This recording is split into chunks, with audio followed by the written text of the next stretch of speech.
Want to know how to use Coursera in ChatGPT? Well, no worries. In this video, I'm going to show you an easy step-by-step guide on how you can do it.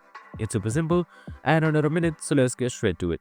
Now, first things first, simply open up your ChatGPT application or your website, and once you have run that, just simply hit towards on new chat, and then here you should be seeing the chat box, and on the prompt, just simply type in @ first. So once you have typed in @ here, you should be seeing various applications that you can interact with, including Moz if you had installed. So in order to interact with Coursera, just simply select @ and type in Coursera right here. So now you have the Coursera bot.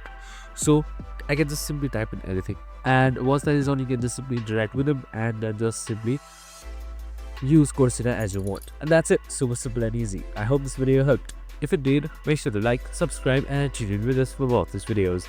See you at the next one.